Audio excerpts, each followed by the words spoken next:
PUBG UC carding, free fire diamond carding, Telegram में iPhone और DSLR का carding, YouTube premium carding, Netflix carding, PayPal carding, Spotify carding और पता नहीं कौन से कार्डिंग को सुनने के बाद आप ये जानने आए हो कि आखिर कार्डिंग होता क्या है। अब इससे पहले कि मैं आपको कार्डिंग की पूरी जानकारी दूं, मुझे सच में ये जानना है कि आप किस कार्डिंग के बारे में सुनकर यहाँ आए हो। आपको कार्डिंग के बारे में कहाँ पता चला, मुझे कमेंट में प्लीज बताओ। तो कोई भी जुर्म जो कंप्यूटर, इंटरनेट, डिजिटल डिवाइसेस और वर्ल्ड वाइड वेब के मदद से किया जाता है वो साइबर क्राइम कहलाता है, जिसमें जो मुजरिम होता है वो किसी सेफ जगह में बैठकर आसानी से बड़े बड़े कारनामे अंजाम देता है। साइबर क्राइम में बहुत से कारनामे आते हैं, जैसे वेबसाइट हैक करना, किसी के सिस्टम बिना उसके परमिशन के एक्सेस करना, डेटा चोरी करना और उसका गलत इस्तेमाल करना वगैरह वगैरह।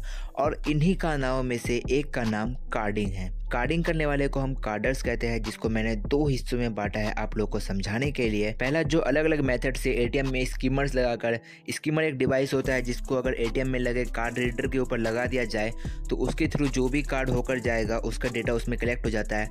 और फिशिंग अटैक एंड और भी बहुत से तरीके से यूज़ करके लोग क्रेडिट कार्ड के इन्फॉर्मेशन चुराता है और फिर उसी इन्फॉर्मेशन को यूज़ करके प्रोडक्ट्स एंड गिफ्ट कार्ड्स खरीदता है या फिर उसको डार्क वेब में बेच देता है। पहले कैटेगरी के कार्डर्स ऐसा कुछ करते हैं। और जो दूसरी कैटेगरी में जो कार्डर्स है वो सीधा डार्क वेब जाते हैं, वहाँ बिक रहे क्रेडिट कार्ड के इन्फॉर्मेशन को खरीदते हैं और उस कार्ड को यूज़ करते हैं, प्रोडक्ट खरीदते हैं, गिफ्ट कार्ड खरीदते हैं, पबजी में यूसी भी परचेज कर सकते हैं, फ्री फायर के डायमंड भी परचेज कर सकते हैं, बहुत से साइट का प्रीमियम सब्सक्रिप्शन भी ले सकते हैं और अपने लगाए गए पैसों से कई ज़्यादा रिटर्न लेते हैं। बहुत से लोग टेलीग्राम में भी आपको मिलेंगे जो कहते हैं कि हम कार्डिंग के जरिए प्रोडक्ट मंगाते हैं, आपको चीप प्राइस में प्रोडक्ट देंगे। तो उनके चक्कर में तो मत ही पड़ना, क्योंकि वो 100% फेक होते हैं। क्योंकि अगर आप ही सोचो कि कोई बंदा अगर खुद के रिस्क में कार्डिंग करता है और एक 70,000 का आईफोन अमेजोन से ऑर्डर कर लेता है सक्सेसफुली, तो वो बंदा आपको उसी आईफोन को 4,000 में 10,000 में क्यों ही देगा।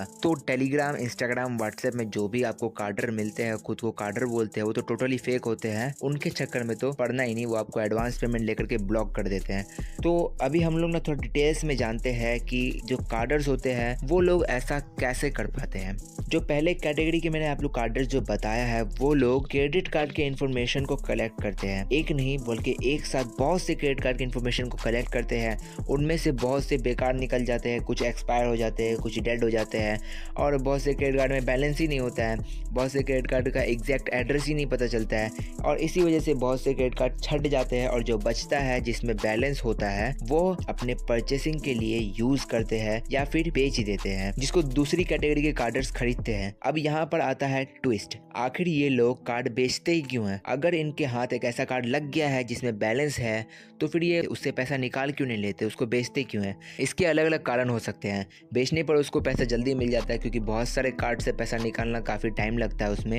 एंड अगर एक बार जब वो कार्ड बेच देते हैं तब फिर वो लोग सेफ हो जाते हैं, यानी कि उसको अब पकड़े जाने का कोई भी डर नहीं होता। बाहर की कंट्रीज़ में जैसे कि यूके, यूएसए, जर्मनी, स्विट्ज़रलैंड और भी बहुत सारी कंट्री में जो लोग ऐसे क्रेडिट कार्ड का यूज़ करते हैं जिसमें परचेस करते टाइम, कुछ भी खरीदते टाइम आपको कोई ओटीपी या कोई वेरिफिकेशन की ज़रूरत नहीं होती। एंड इसी वजह से एक एक्स्ट्रा सिक्योरिटी भी ऐड होता है, जो कि है कि जो कार्डर्स जो भी वेबसाइट या ऐप से उस क्रेडिट कार्ड के थ्रू परचेस करेगा, वो वेबसाइट या ऐप यह आइडेंटिफाई करता है कि जो ऑर्डर कर रहा है वो कार्ड का ऑनर है कि नहीं, जिसको अप्रूव करने के लिए एक क्रेडिट कार्ड के ये सारे इन्फॉर्मेशन का होना ज़रूरी है। एंड साथ ही जिस लोकेशन से वो ऑर्डर कर रहा है वो लोकेशन भी कार्ड ऑनर का लोकेशन होना चाहिए। एंड इसके लिए कार्डर को एक highly secured and good VPN का यूज़ करना होगा ताकि वो खुद की आइडेंटिटी भी छुपा पाए और साथ ही उसका लोकेशन कार्ड ऑनर के लोकेशन से मैच कर जाए। एंड अगर कोई कार्डर ऐसा करने में सक्सेस नहीं हो पाता, यानी खुद की आइडेंटिटी नहीं छुपा पाता, अपनी आईपी नहीं छुपा पाता, खुद को पूरी तरीके से अनोनिमस नहीं कर पाता, तो वो पकड़ा जा सकता है। और जैसा कि कार्डिंग टोटली इलीगल है तो पकड़े जाने में इंडिया में 3 से 5 साल तक का जेल और 1 लाख से ज़्यादा का जुर्माना होता है guys. And guys, carding totally illegal है और मैं आप लोगों में से किसी को भी रिकमेंड नहीं करता हूँ कि आप कार्डिंग करो। एंड अगर आपको तब भी कार्डिंग सीखने की चुल मची है तो पिन कमेंट में आपके लिए कुछ रखा है, जाकर देखो।